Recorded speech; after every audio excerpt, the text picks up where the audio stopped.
Dr. Greer, you mentioned 25-mile wide craft. 26. Mile wide craft, and you mentioned that you believe the military-industrial complex has a program of shooting them down. Have we shot down one that big? There is a number of testimonies from pilots where attempts to target and bring them down have occurred. And I think that we have to understand that $2.3 trillion in unaccounted funds in the military-industrial complex have resulted in some very strange things going on, where there have been objects that appear to be ET and contact events that appear to be alien, that was doing some rather dangerous things that could endanger not only our nation but the world.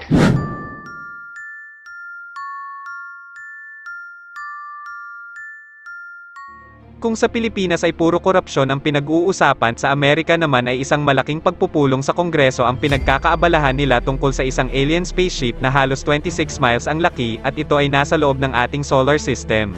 Nabahala ang mga taga-Amerika dahil sa isang napakalaking extraterrestrial spaceship na biglang sumulpot sa loob ng ating solar system. Kapag sinabing solar system, ito ang parte ng ating galaxy na nasasakupan ng sikat ng araw kasama ang mga planetang Earth, Jupiter, Saturn, Mercury, Venus, Mars, Neptune at ang Pluto.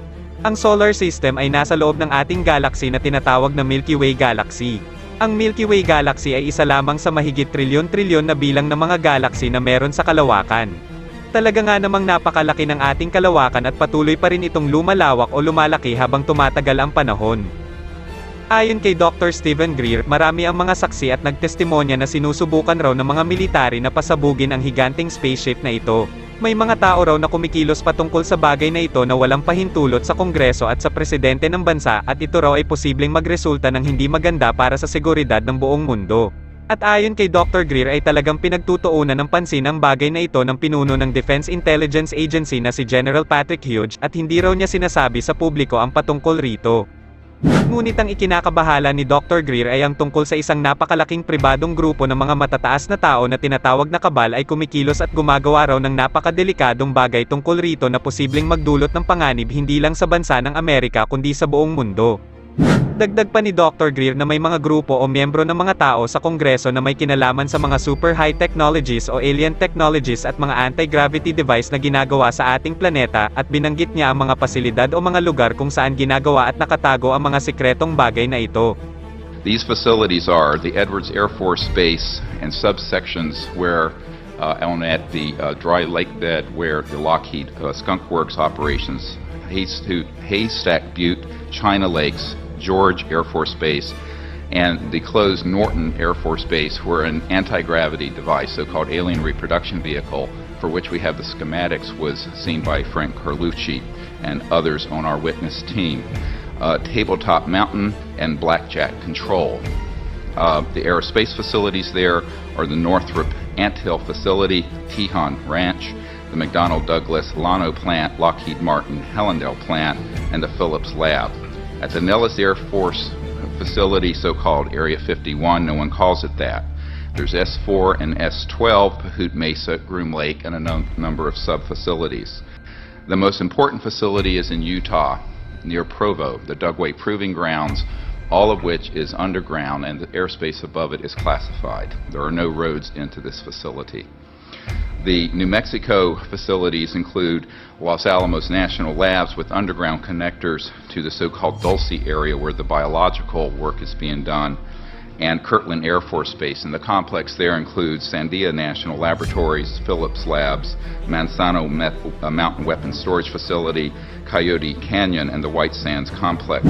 Ayon pa sa mga impormasyon na nakalap ni Dr. Greer ay may underground base sa Arizona na headquarters ng mga military, at mayroong 9 na sasakyan ng mga aliens o spaceships sa lugar na ito na napabagsak nila gamit ang advanced electromagnetic pulse weapons, at mayroong iba't ibang species ng mga aliens ang itinatago sa nasabing pasilidad na ito.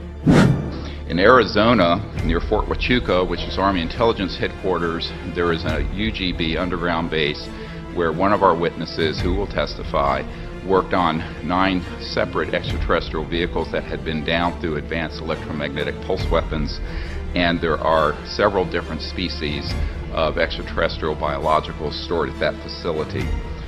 The other facilities, and this goes on, include a special compartmented area of Cheyenne Mountain, where we have witnesses in our team who can be subpoenaed, where that we have tracked extraterrestrial vehicles in our solar system that were measuring 26 miles in diameter.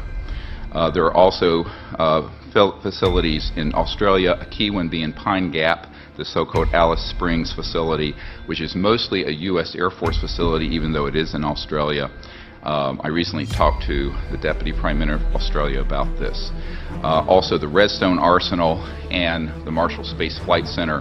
We have a scientist at the Redstone Arsenal who works under contract for IT&T, who have developed these transdimensional systems. He was under contract with my project to bring these energy devices out, and he was then threatened by a former CIA director and what I call the goon squad that went down there 3 years ago in March. This is just part of the information we have, and this information is on the flash drive given to Stephen Bassett's staff. Then you're all welcome to review. Thank you. Thank you.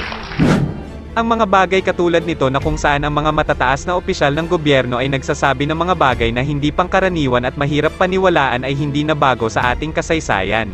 Mayroong bang mga malalaking tao na pilit pinagtatakpan at isinisikreto ang mga impormasyong ito sa sangkatauhan? Ano na kaya ang mga susunod na mangyayari sa ating planeta dahil sa mga ganitong bagay na nagaganap? Shoutout sa ating mga kaibigan na solid supporters ni Ekstra Ordinaryo na sina Gams Gabanya, Leslie Abagat, Princess Ordesta, Mary Ann Sama, Jericho Flores, Ferdinand Santamaria, Mark Jome Cortez, Robert Rubin, Michael Vincent Jimenez, Anthony Oxford, Joshua Gumba, Jason Dayonyo, Joey Pulgado, Yanyan Smith Santos, Juan Garcia John Ash, John Mark Bautista, Len May Melmau, Thunder, Henny Marie Villa, Neo Hiligao, Crystal, Andrew, Jane, Merly Padilla, John Paul Villaron, Clark Cerojales, John Mike Muanya, Gerald Ibias, Paul Tristan Bailosis, Cartoon Cat, Jor Inario, Miguel Angelito Santos, Miles Ponce, Straw Hat Suarez, Jerzan Kalimbas, Yellow Bar Sibol, Jamar Simenez,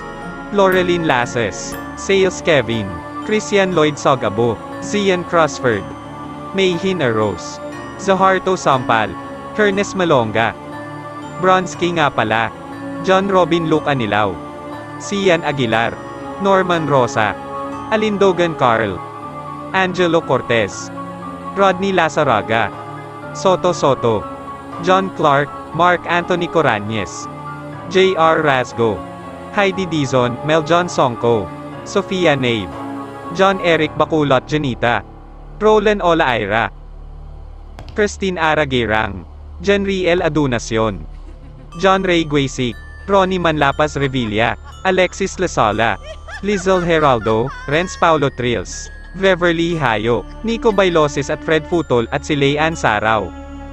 Maraming salamat sa patuloy na suporta nyo mga kaibigan.